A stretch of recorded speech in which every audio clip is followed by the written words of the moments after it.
Pregnancy, as we all know, can turn your world upside down. Literally. It's amazing how the body adapts, isn't it? It really is. But did you know that pregnancy can actually rewire your brain, too? It's true, and we're not just talking about those pregnancy brain moments. Right, like forgetting where you put your keys. Uh-huh. This deep dive is about the truly remarkable ways your brain transforms during those 9 months. It's fascinating. It's like your brain goes through its own amazing metamorphosis to prepare for motherhood. And the really exciting thing is that we're going beyond those simple before and after comparisons this time. This Nature neuroscience study we're diving into today, it actually tracked these brain changes in one woman during her entire pregnancy. They basically hit record on her brain's pregnancy journey. Yeah, they use this incredible precision imaging technology to get a close-up look at what's happening week by week. Wow, that is amazing. So, what were some of the biggest surprises? Did they find that the brain was, like, bulking up, adding more cells to handle everything? You might think so, right? But actually, in many areas, the opposite happens. Wait, the opposite? Yeah, the study found a decrease in what's called gray matter in many regions of the brain. Hold on. A decrease? That doesn't sound good. Gray matter is important, right? It absolutely is, but think of it like this. Imagine a sculptor with a big block of stone. To create something truly amazing, they need to chisel away some of that excess, refine it. Okay, that's what you're saying. That's kind of what's happening in the brain during pregnancy. This decrease in gray matter is actually a sign of the brain becoming more specialized, more efficient. So less about losing brain power and more about fine-tuning for motherhood. Exactly. And this streamlining was even more pronounced in certain brain areas, the ones responsible for processing sensory input, paying attention, and planning. Oh, interesting. So is that why I'm suddenly hyper-aware of every little sound my baby makes, even in a noisy room? That's a great example. The study found these gray matter reductions were especially noticeable in areas like the inferior parietal lobe and prefrontal cortex. These are key for focus and filtering distractions. It's like my brain is saying, okay, baby sounds are top priority now. Exactly. But it's not just about gray matter decreasing. The study also found an increase in what's called white matter integrity. Okay, so remind us, what is white matter again? Think of it like the brain's communication network, a system of cables connecting everything together. Stronger cables, better communication. Exactly. And this boost in white matter, it was particularly noticeable in a few important pathways. Like what? Well, one of them is the corpus callosum, which connects the left and right hemispheres of the brain. Oh, right. I've heard of that. Stronger connections there would mean better coordination between both sides of the brain. Super helpful for juggling a newborn and, everything else. For sure. And what about the other pathways? Another one showing increased white matter integrity was the arcuate fasciculus. This one's involved in language processing, especially the kind of sing-song, emotionally expressive language we naturally use with babies. So all that baby talk isn't just cute. It might actually be strengthening my baby's brain. Absolutely. And the changes don't stop there. They saw enhanced connectivity in pathways related to recognizing faces and visual information, too. It's like your brain is being hardwired to quickly recognize your baby. To respond to their every need. Amazing. It's incredible how these tiny changes in the brain can have such a profound impact on our experience of motherhood. It really is. And it's particularly interesting, this kind of white matter development. It's similar to what we see in adolescence. Clear a lot. Are you saying that pregnancy is like a second puberty for the brain? In a way, yeah. Both are times of major hormonal shifts and brain reorganization. Ultimately, they both lead to developing those social and emotional responses crucial for that particular stage of life. Wow, I've never thought about it like that before. That's fascinating. Okay, so my brain is basically rewiring itself to become a supermom. Got it. It's all blowing my mind. But this study didn't just look at gray and white matter overall, right? They also zoomed in on a specific part of the brain. They did, and this is where it gets even more interesting. They used their high-resolution imaging to get a close-up look at the hippocampus. Okay, the hippocampus. Time for a quick refresher. That's our memory center, right? You got it. It's like your brain's filing cabinet for memories, especially those, where did I put my keys?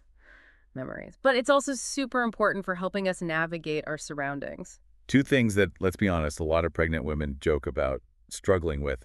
But seriously, how does this all relate to becoming a mom? Well, the study found that certain parts of the hippocampus actually shrink during pregnancy. But here's the really fascinating part. It's not just about clearing out space for all those new baby memories. It's about prioritizing the right memories for motherhood. The right memories. What do you mean by that? Think about it.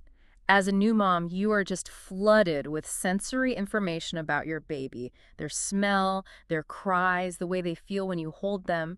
Your brain needs to quickly learn to recognize and respond to those cues even when you're totally sleep deprived, and it seems like these changes in the hippocampus might be helping with that. Wow. So it's like my brain is learning to tune out all the background noise and just zero in on what really matters my baby. Exactly. There's even some evidence that these changes in the hippocampus might explain why mothers are often able to recognize their own baby's cry even in a crowded room. It's like their brains have developed this special filter for their baby's unique sounds.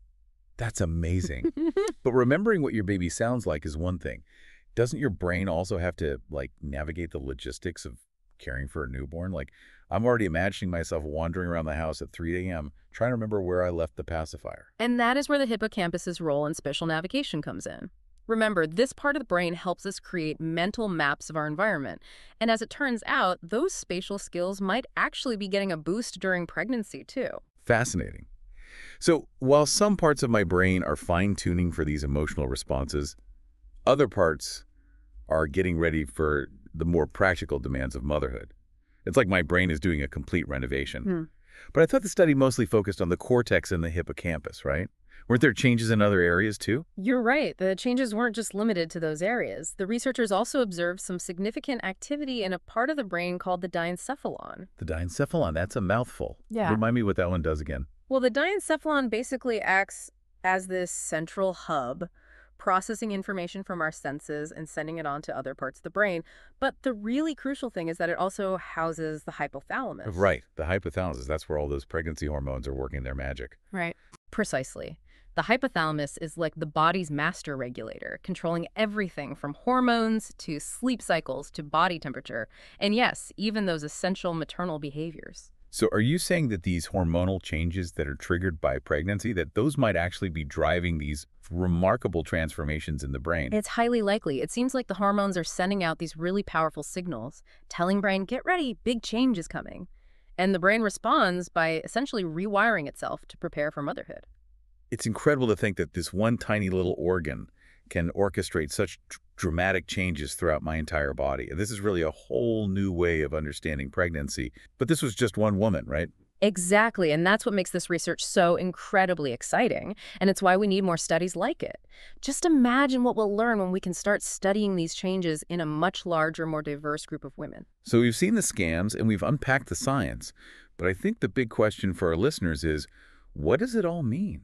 Why should we even care if gray matter shrinks or white matter gets a boost during pregnancy?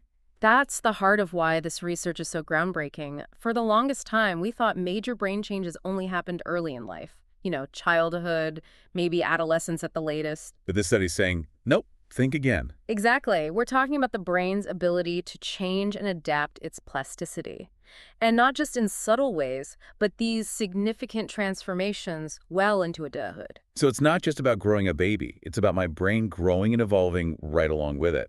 That's what this research suggests, yes. And these aren't random changes either. They're specifically designed to optimize a woman's brain for motherhood. To meet the unique challenges and the rewards. Yeah. Okay, but what happens if these changes don't really go according to plan?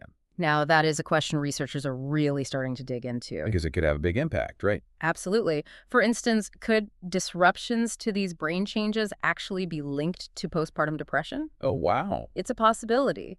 And if that's the case, then a deeper understanding of these transformations could lead to earlier identification or even new treatment approaches for women who are struggling after childbirth. That would be incredible. And not just for postpartum depression, but for other perinatal mental health challenges too, right?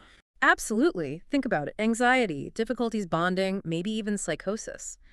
This research has the potential to open up a whole new understanding of these issues and lead to better ways to support moms. It's like we're finally starting to peek behind the curtain of this incredible organ and see how it adapts to the demands of motherhood. It makes you wonder, though, if pregnancy can cause such dramatic brain changes and positive ones, what does that tell us about the brain's ability to change throughout life? No, that is the million-dollar question, isn't it? This study really drives home the point that our brains are not static. They're dynamic, adaptable, constantly being shaped by our experiences. And that includes the incredibly profound experience of becoming a mother.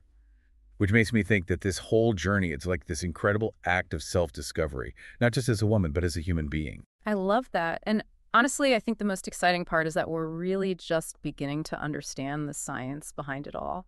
Who knows what other mysteries will unravel as we continue to explore the amazing capabilities of the brain. I can't wait to find out. Me too. Well, thank you so much for diving into this fascinating research with us today.